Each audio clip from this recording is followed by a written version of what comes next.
Bismillahirrahmanirrahim. Assalamualaikum warahmatullahi wabarakatuh. Sebelumnya nama saya David Zafira Kabarudin dengan NIM 2101323 akan mempresentasikan hasil UAS saya dengan mata kuliah tinjauan desain mengenai apresiasi karya. Berikut pengertian apresiasi atau kritik terhadap sebuah karya seni dan desain adalah berkaitan dengan bagaimana sih desainer itu sebagai pengamat dapat menikmati dan menilai secara kritis sebuah karya desain. Tinjauan desain bukan untuk menyusun sejarah, tetapi untuk mengamati sejarah suatu objek secara kritis untuk kemudian dapat memberi masukan, koreksi, analisis, ataupun mendeskripsikan penggalan-penggalan sejarah tertentu yang bermakna bagi kajian ilmu desain. Tinjauan desain melihat peristiwa desain sebagai bagian dalam tahap pertumbuhan desain yang tidak bisa berdiri sendiri. Nah, hal ini tuh merupakan suatu rangkaian dengan pertumbuhan dalam konteks sosial, politik, ekonomi, ataupun kebudayaan. Pada tugas kali ini, saya mengkaji desain speedometer yang biasa ditemukan di Indonesia. Dan saya mengambil range antara mobil LCGC sampai dengan mobil yang kelas menengah, karena itu yang bisa dijumpai, ataupun ya range harga mobil 100 sampai 1 M. Nah, di sini tuh ada jenis dan nama karyanya, itu speedometer mobil. Mengapa saya mengambil speedometer mobil sebagai kajian saya? Karena saya mendapatkan beberapa kendala saat saya berkendara mobil, itu salah satunya dari speedometer mobil ini yang menurut saya tuh ada yang kurang gitu. Nah, ulasan peristiwa yang berkaitan dengan karya, speedometer mobil ini merupakan alat di mana saat berkendara, kita bisa melihat kecepatan, sisa bahan bakar, dan informasi-informasi lainnya seperti apa kita lupa menggunakan sabuk pengaman, kita sen ke kanan dan ke kiri, terus eh, biar kita tahu apakah mesin mobil ini masih dingin atau udah panas, dan lain-lain. Terus latar belakang permasalahan dibuatnya karya, itu karena adanya unsur keselamatan dan perkembangan zaman melatar belakangi terciptanya speedometer. Selain itu, selain untuk mengukur kecepatan, pengendara bisa melihat pemakaian bahan bakar supaya pengalaman berkendara lebih menyenangkan dan juga menenangkan. Karena menurut saya tidak lucu aja apabila nggak ada speedometer ini, maka kita tidak bisa melihat sisa bahan bakar pada kendaraan kita. Uh, itu nggak lucu kalau nanti di tengah perjalanan tiba-tiba bensinnya udah habis dan kita nggak punya cadangan bensin gitu. Itu akan merepotkan. Maka diciptakanlah speedometer ini dengan berbagai fitur di dalamnya.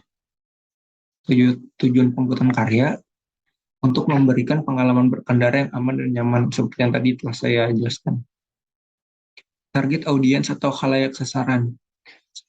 Target audiensnya yaitu semua pengendara kendaraan baik di darat, udara maupun laut. Semua kendaraan tentunya perlu speedometer.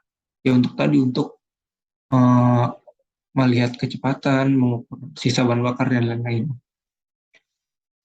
Lalu solusi karya. Karya yang akan saya buat akan memberikan solusi terutama di aspek keselamatan dan kenyamanan, di mana akan memunculkan tampilan map dalam fitur speedometernya sehingga tidak membuat pengendara terlama-lama melihat ke sisi lain dari jalan. Maksud dari kata-kata ini itu karena di 2022 ini memang sudah mobil-mobil sudah canggih, sudah memiliki head unit yang tersambung ke Android, iPhone, sehingga memiliki fitur Maps pada head unitnya.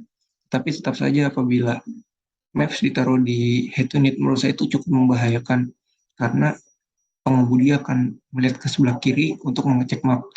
Kayak harus memalingkan wajah dari arah pandangan jalan gitu.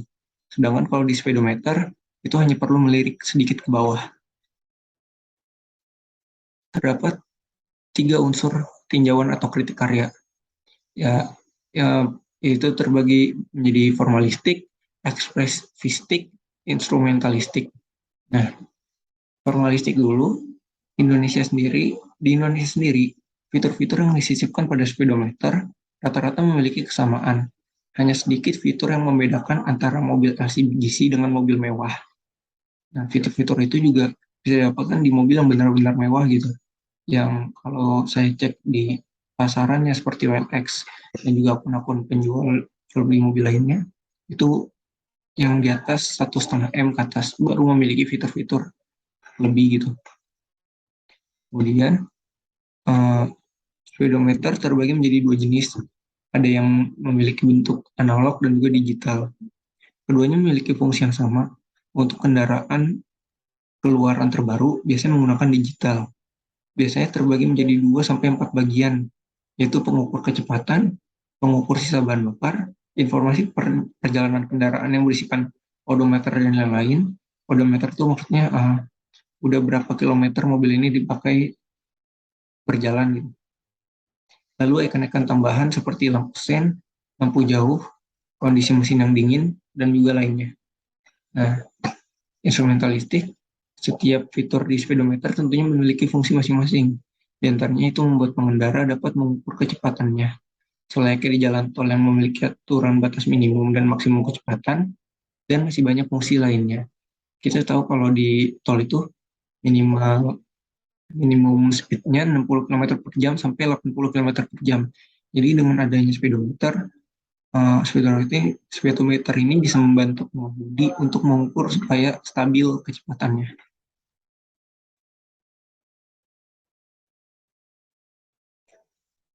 Lanjut ke tahap kesimpulan, keterangan ide karya, yaitu speedometer yang umum ditemukan di Indonesia baik pada kendaraan kelas rendah hingga mewah. Pesan yang ingin disampaikan, speedometer tentunya membantu pengendara dalam berbagai hal untuk mendukung perjalanan yang menyenangkan. Lalu hubungan antara masalah dan solusi.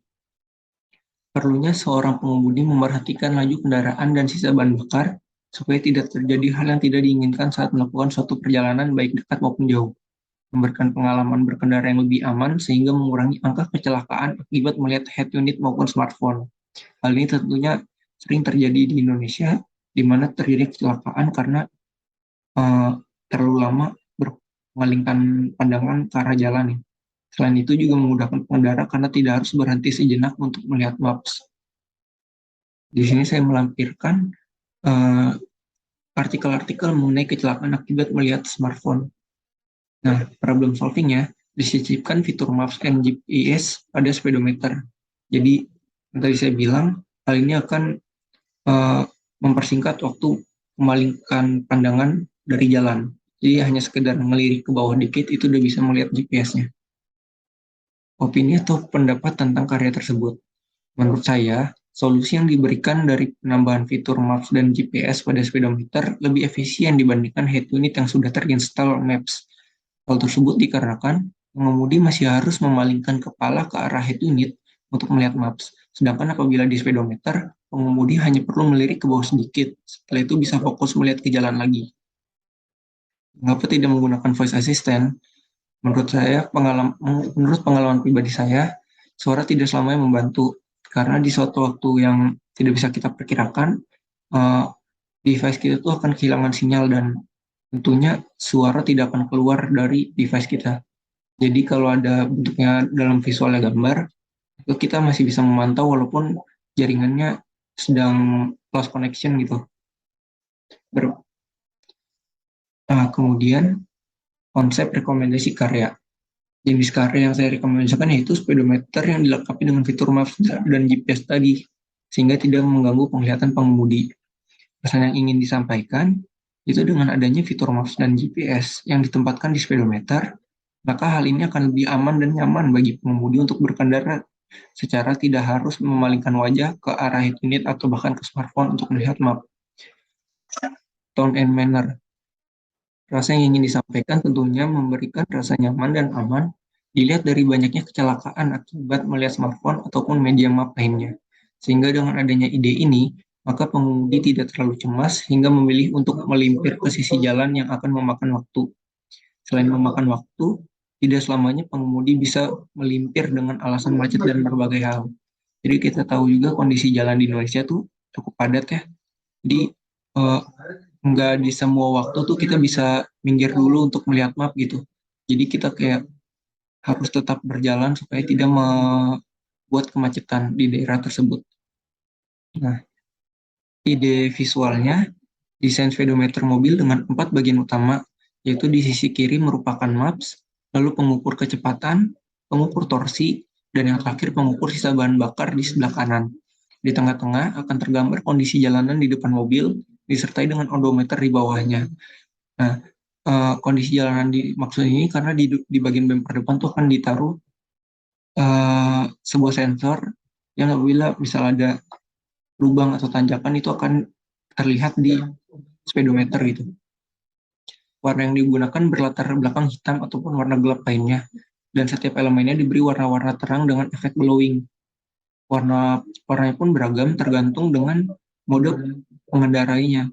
Kita tahu di mobil-mobil keluaran baru, itu kita bisa memilih modenya seperti mode sport, mode normal, dan juga mode eco-friendly. Nah, mode normal menggunakan warna biru, mode sport menggunakan warna merah, dan mode eco menggunakan warna hijau. Penggunaan visual, baik bentuk garis, fotografi, ilustrasi, dan lain-lain, ditempatkan 4 elemen utama dengan bentuk lingkaran, yang masing-masing memberikan informasi yang berbeda. Di bagian tengahnya terdapat ilustrasi gambaran real-time kondisi jalanan di depan mobil. Selain itu, terdapat icon-icon yang akan menyala tergantung prosedur mobil, seperti tidak menggunakan sabuk pengaman, nanti akan muncul icon bergambar sabuk, terus menyalakan lampu sen, tentunya apabila sen ke kanan nanti muncul tanda panah ke kanan, begitu juga dengan sen ke kiri. Lalu mesin yang masih dingin biasanya icon termometer gitu, mengukur suhu, dan lain-lain. Pemilihan huruf atau tipografi. Pemilihan tipografi dalam desain ini yaitu dengan tema LCD font, sehingga memberikan kesan teknologi dan canggih. LCD font ini saya tahu dari situs penyedia font-font gratis ya, yaitu Dafont. Jadi kalau kita nyari di Dafont dengan tema LCD font itu akan keluar font-font yang menggambarkan suatu teknologi yang canggih. Lalu pemilihan warna terbagi menjadi 3 tadi yang telah saya sebutkan sesuai dengan mode kendaraannya. Ketiga warna tersebut yaitu biru, yang biasanya dipakai pada sesuatu yang menggambarkan mode normal. Jadi warna biru ini identik dengan ya yang normal gitu, mode-mode normal. Kemudian merah yang bisa dipakai untuk menyimbolkan pesan kuat, membara, dinamis, dan lainnya, sehingga cocok diaplikasikan di mode sport. Jadi kalau di mobil-mobil sekarang juga kalau ingin berubah ke mode sport tuh biasanya speedometernya langsung berganti jadi warna merah. Kemudian mode eco yang menggunakan warna hijau, karena memang kata eco sendiri tuh sudah identik dengan warna hijau. Kita semua harus sepakat dengan itu ya, karena memang di mana-mana dipakai warna hijau gitu. Lalu moodboard pengembangan alternatif ide dan gagasan. Nah, ini merupakan moodboard yang saya rancang sehingga saya bisa mendesain speedometer yang tadi, yang nanti akan saya tunjukkan. Jadi ini ada speedometer mobil yang sekarang banyak, juga desainnya. Alasan mengapa saya mengambil warna ini juga dari gambar ini.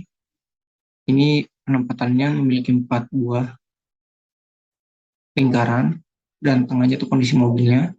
Nah, ini tuh yang menjadi masalah tadi, di mana pengemudi akan memalingkan wajah ke arah tengah mobil gitu, supaya melihat mapnya. Ini dan ini pemilihan warnanya. Prototype desainnya seperti ini yang telah saya rancang. Saya menggunakan mockup sih sebenarnya, karena memang sedang tidak mendukung saja sih yang alat-alat di rumah untuk merancang suatu desain. Jadi saya mau mendownload mockup dan rancang ini. Kemudian lampiran, di sini saya menyertakan referensi-referensi informasi yang tadi saya kumpulkan dan saya gagas sehingga bisa saya aplikasikan ke template-nya. Di sini ada 2, yaitu dari Detik News dan juga Febrian. Sekian presentasi dari saya. Assalamualaikum warahmatullahi wabarakatuh.